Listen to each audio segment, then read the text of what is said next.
What Do You Say? Written and read by Kevin Eldon.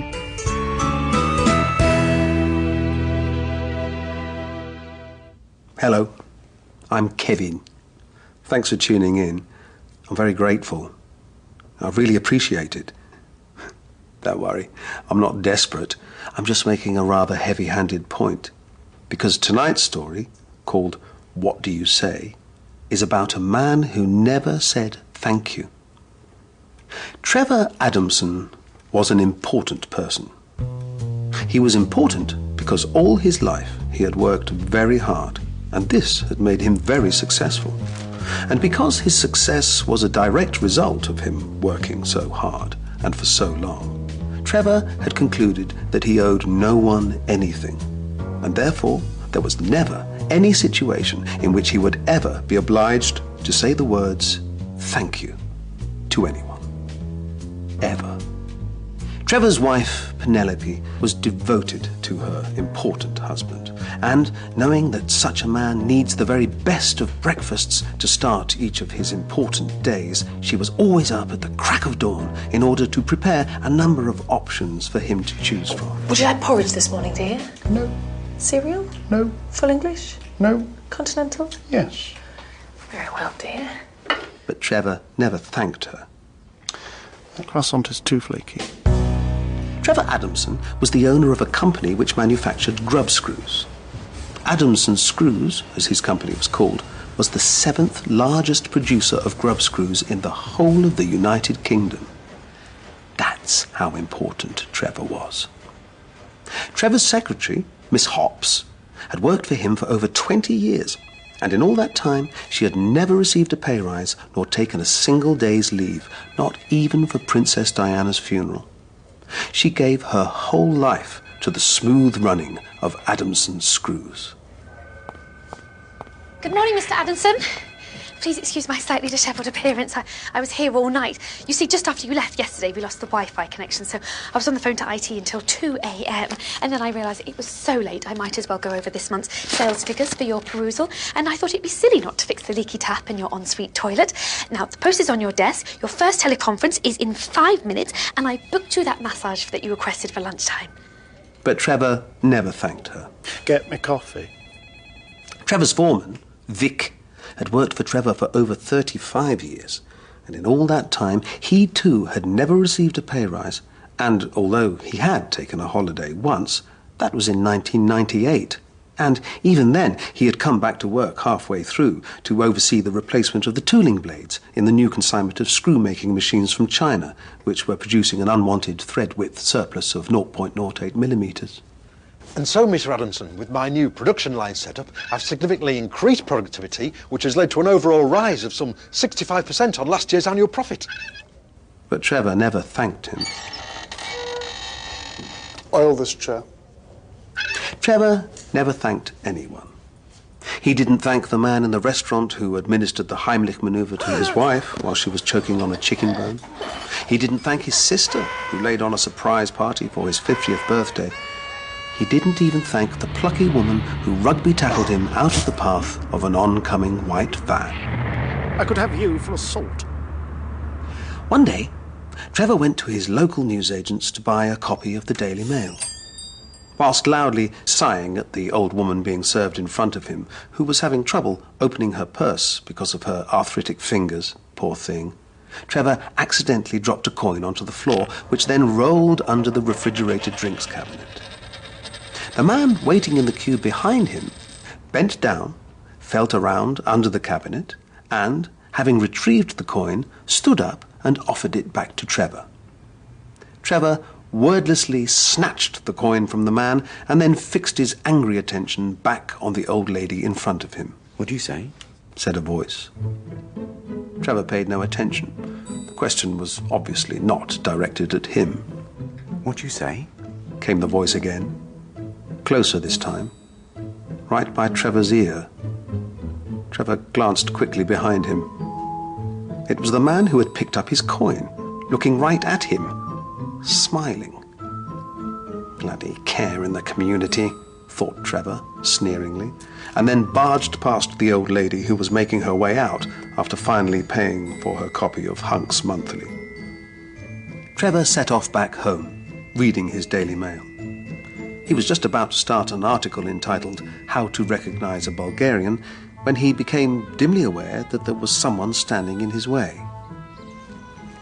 What do you say? It was the man from the newsagents.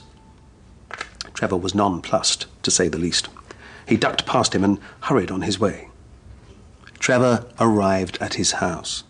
He'd kept a nervous eye out for the man from the newsagents all the way home, and before he went in, he gave one more quick look up and down the street to make sure he hadn't been followed. What do you say? Trevor nearly jumped out of his skin.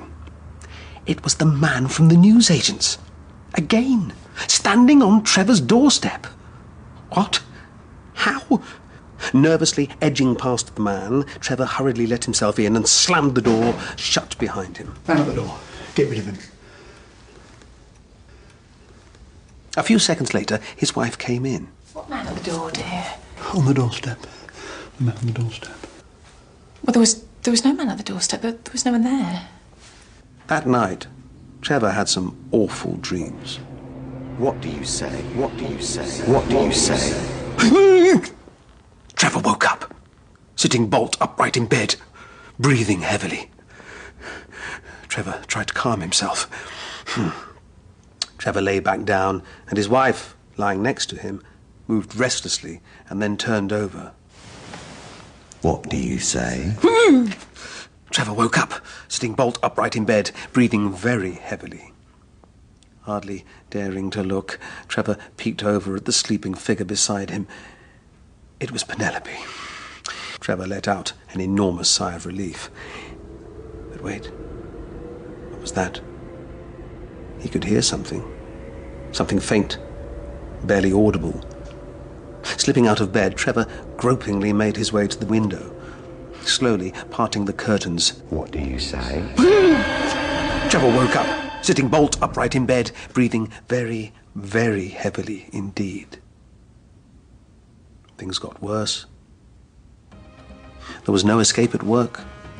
Miss Hops would put through callers only for Trevor to hear, close to his ear, a familiar voice. What do you say? There were signs taped to Miss Hops's back.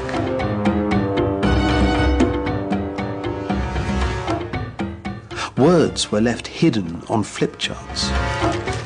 Messages were delivered, spelled out in letters cut out from newspapers. Finally, driven to near insanity, Trevor dialed 999. Please, please. Said Trevor. Putting you through now, caller, said the operator. There was a click, and then... What do you say? In a blind panic, Trevor ran all the way back home. He drew the curtains and locked the door. In desperation, he told his wife all about the man from the newsagents.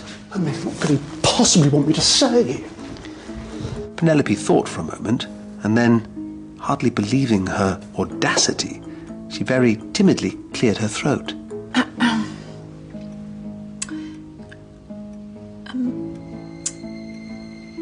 Perhaps? What? Well, perhaps. Perhaps what? Well, perhaps. Perhaps! What are you trying to say, woman? Perhaps he wants you to say thank you. That was it.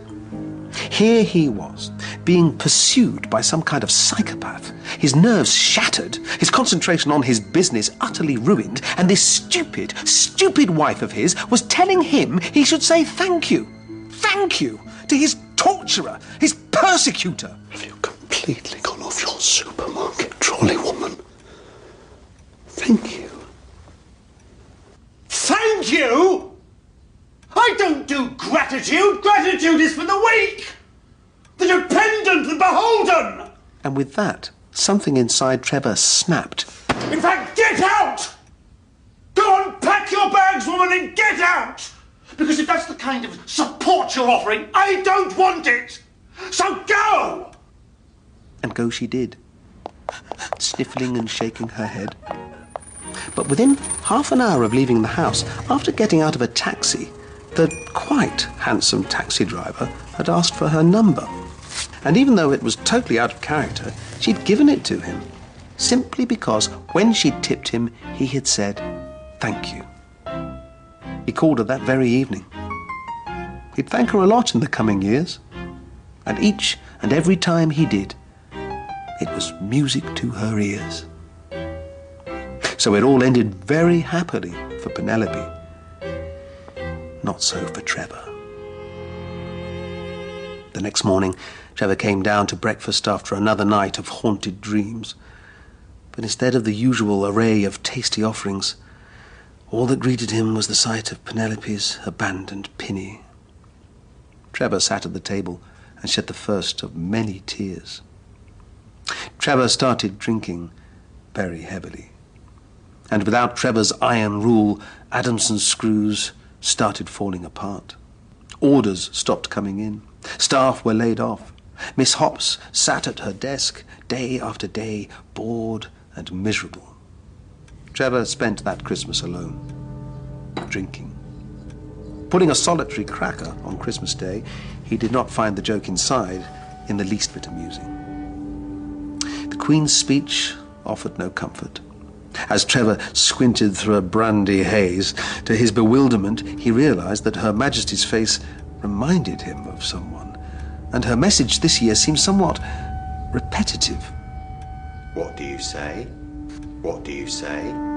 What do you say? And so, What do you say? with the old year dying, a new one began, but for Trevor, this was not a time to look forward with any great hope, What do you say? for he had become trapped in the same terrible moment, played over and over again. What do you say? Unwashed, unshaven, a nearly empty bottle of spirits before him, Trevor listened to a soft creak-plap, creak-plap, creak-plap, coming from the hallway. Finally, unwillingly, he dragged himself to his feet and shuffled down the hallway towards the front door. Under the letterbox, and almost halfway along the hallway, was an expanse of thousands of slips of paper. Every 5 seconds, the letterbox flipped open, creak, and in dropped another slip of paper. Plap. Trevor waded through the pile and fell to his knees. He picked up one of the pieces of paper. On it was written the words, "What do you say?" He put it down and picked up another, and the same was written. He picked up one after another in increasing frenzy, until finally, broken, crazed, he whispered,